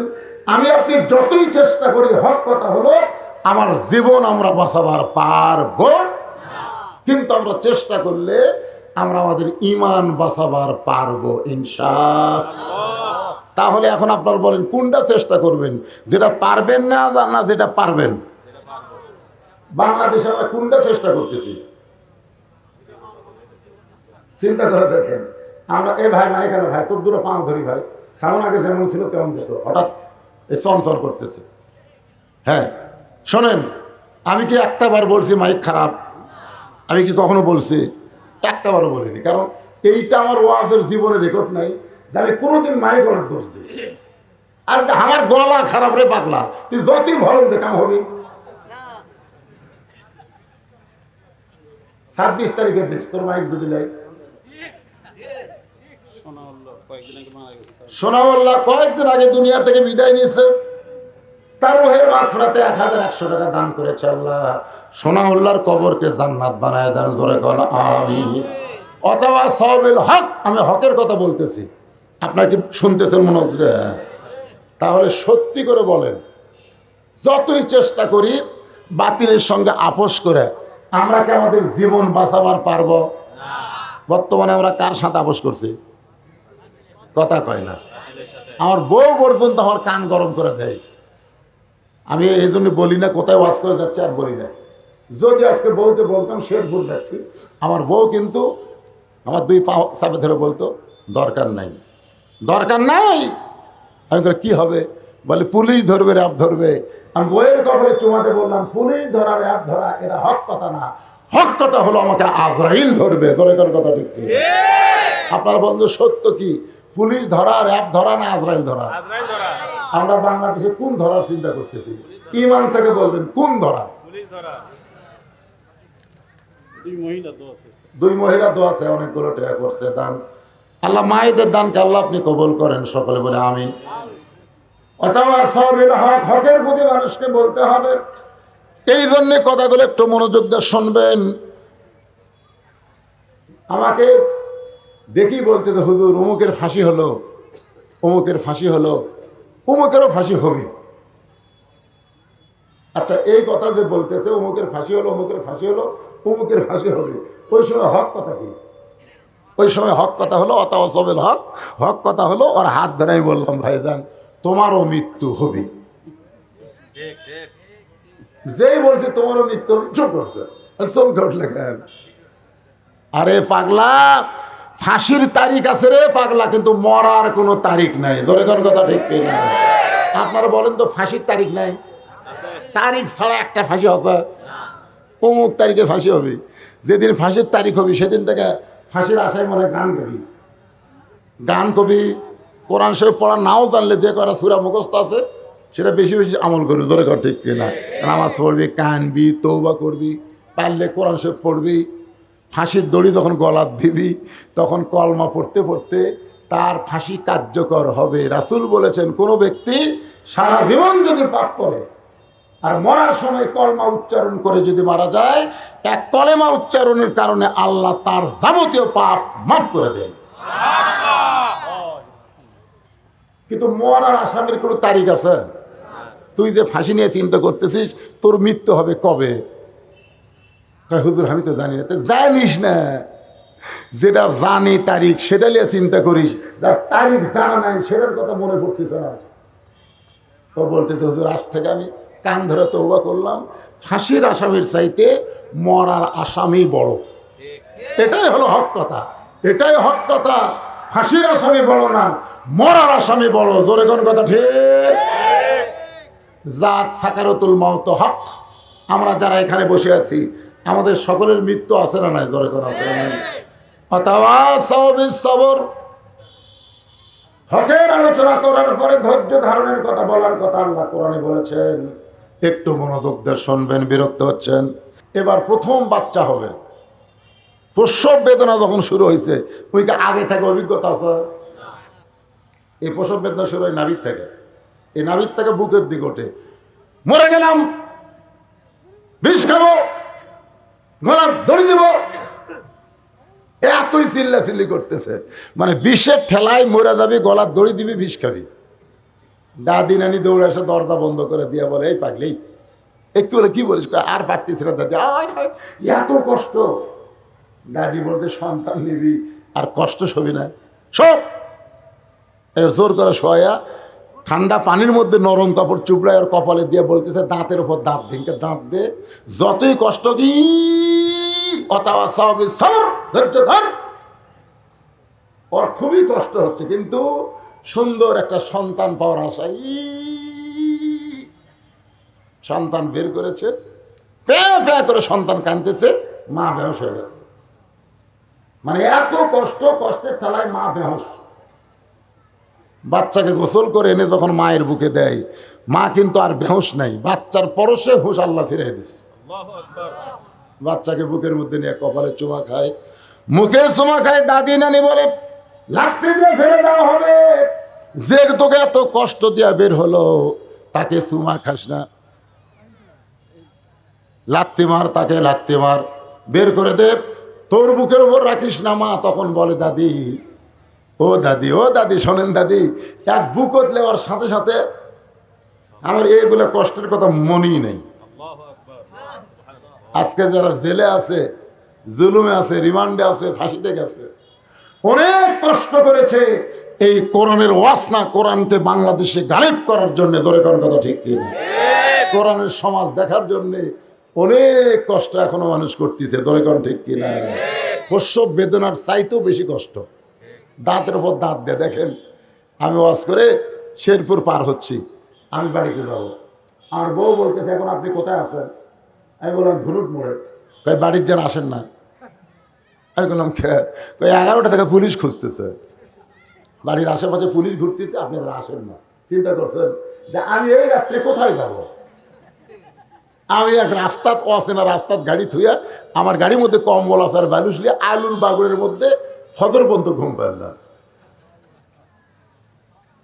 এত কষ্ট শিকারের পরে একটাই মাত্র চাহিদা, একটাই মাত্র আশা, শুধু কোরআনের ওয়াজ নয়, কোরআনের 50 বছরের পাখিকে জেলখানার মধ্যে রাখছে। যেদিন এই বাংলাদেশ আর্জেন্টিনার পতাকা নয়, ব্রাজিলের পতাকা নয়, কলেমার পতাকা পথ পথ করে উঠবে, সন্তান বুকে পাইলে মা যেমন খুশি হয়, তার চাইতো মুসলমান বেশি খুশি হবে। ধরে কর কথা ঠিক। সবর। আল্লাহ কোরআনে বললেন, ওয়ালা নাবলুওয়ান্নাকুম বিশাইয়্যিম মিনাল খাউফি ওয়াল জুই ওয়া নাকসিম মিনাল আমওয়ালি ওয়াল আনফুসি ওয়াস সামারাতি ওয়া বাশশিরিস সাবিরিন। অনেকদিন আগে ওটা কি, ওর জায়গার নাম হলো, ও ব্যাংক নেই, ব্যাংকের ওখানে। হ্যাঁ, তো ওখানে একটা মানুষের এই এমন অ্যাক্সিডেন্ট হয়েছে, খালি সবই আছে ভাই, খালি মাথা নাই। অনেকদিন আগে সবাই বলতেছিল তা হামাকেরই মজিবর রে, একদম মাথা তখন না, এই মাথা না থাকলে লুঙ্গি আর শার্ট তো ঠিকই আছে, মজিবর মনে করে নীল খবরে নিয়ে গেছে। যার যত কান দিয়েছিল কান দেওয়া কবর দিচ্ছে, মাথা ছাড়া, বলে কোন কি ছাড়া। কিন্তু আসলে মজিবর মরেই নেই। মজিবর আহত হয়েছিল সিরাজগঞ্জ হাসপাতালে, 10-15 দিন চিকিৎসা দেওয়ার পরে ভালো হয়ে বাড়িতে গেছে। বইয়ের সামনে দাঁড়াতে বউ দৌড়, বউ দৌড়, মানে মাথা ছাড়া কান্দাকাটি করছে। তো এখন স্বামীর দিকে বলতেছে আপনি কে? আমি তোমার স্বামী। তো মাথা পাইলেন কোথায়? আপনার তো মাথা নাই। এই পাগলা, মার একই কথা, সবাই একই কথা কয়। কে রে মজিবর, তোর তো মাথা নাই। তখন এই কবরের যা বলতেছে শয়তান, তোর যদি মাথা থাকতো তাহলে আমার এই বিপদ হতো না। তোর এখন কথা ঠিক না। আজকে যতই ওয়াজ শোনেন এগুলো সব দেহ, আর মোনাজাত হচ্ছে মাথা। তোর এখন কথা ঠিক না। মাথা ছাড়া দৌড় দেন। আপনার কি মনে করছেন যে আমাকে দোয়ার কোনো দাম নাই? এত এখন দোয়ার কোনো দাম নাই। আমরা বলতেছি না তোর বিচার আল্লাহ করবি রে, তোর বিচার আল্লাহ করবি রে। আজকে দোয়ার মধ্যে আল্লাহ আমরা বিচার দেবো। তোর এখন কথা কর না। তো যেটা বলতেছিলাম, শেষ কথা, মানে আজকের মাহফিলের শেষ যে কথা, সূরা আসর সম্পর্কে 4টা বিষয়। 1 নম্বর হলো ঈমান। তোর 1 নম্বর কি? আল্লাহ রাসূল বলেছেন যে আমি মায়ের পেটে এতিম হছি। কোথায় এতিম হছি? মায়ের পেটে আমি এতিম। মায়ের পেটে থাকতে আমার বাবা মরে গেছে। মায়ের পেটে এতিম হয়েছি, কিন্তু দুনিয়াতে আসার পরে আমি আর এতিম ছিলাম না। সাহাবারা বললেন হুজুর, মায়ের পেটে আপনি এতিম হলেন, অথচ দুনিয়াতে আসার পরে আপনি এতিম ছিলেন না, এটা কেমন কথা? বলে আমার চাচা আবু তালেব আমাকে যেইভাবে লালন পালন করছে, বাবার কোনো অভাব আমি বুঝতে পারিনি। এরপরে রাসূল সেই কান্না। সাহাবেরা বললেন হুজুর আপনি কেন কাঁদতেছেন? রাসূল বললেন এত ভালো মানুষ আমার চাচা, এরপরেও চাচা আমার জাহান্নামে যাবে। এরপরেও চাচা জাহান্নামে যাবে, কারণ চাচার আমল ভালো ছিল, আমার আবু তালেব চাচার ঈমান ছিল না। ধরে কি ছিল না? তাহলে আজকে বাংলাদেশে আমরা যত আমলই করি ভাই, ঈমানটা আমাকে ঠিক থাকা লাগবে। আর ঈমান ঠিক তাইলে চারিদিকে না তাকায় খালি আল্লাহর খেয়ালে থাকা লাগবে। ধরে কোন কথা ঠিক কিনা? তুই হবি এ চিন্তা করা যাবে না। খুব খেয়াল করছেন? 2 নম্বর হচ্ছে নেক আমল। নেক আমলের মধ্যে অনেক ওয়াজ আছে। আমি শুধু পুরুষের নামাজ আর মেয়ে মানুষের পর্দা বিষয়ে আলোচনা করলাম, এই 2টা বিষয় করছি। অর্থাৎ সওয়াবুল হকের উপরে বহু আলোচনা। এত আলোচনা আজকে করার সময় নাই দেখে আমি যেটুকু বলছি, দেশাইল কলিকাল ভেড়া সাটে বাঘের গাল। ভেড়া সাটা বাঘের গাল, রয়্যাল বেঙ্গল টাইগার।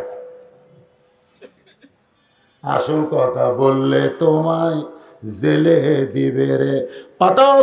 সবর মা যেমন প্রসব বেদনাকে ধৈর্য ধারণ করে, এরপরে সুন্দর একটা বাচ্চা পায়, নানা কষ্ট আল্লাহ দিবে আমাদেরকে, এই ধৈর্য ধারণ করে বাংলার জমিনে কলেমার পতাকা আমরা দেখ পাই। আল্লাহ তৌফিক দেখে ইস্তিগফার করেন। আস্তাগফিরুল্লাহ রব্বি মিন কুল্লি যামবি ওয়া আতুবু ইলাইহি লা হাওলা ওয়ালা কুওয়াতা ইল্লা বিল্লাহিল আলিয়্যিল আযীম।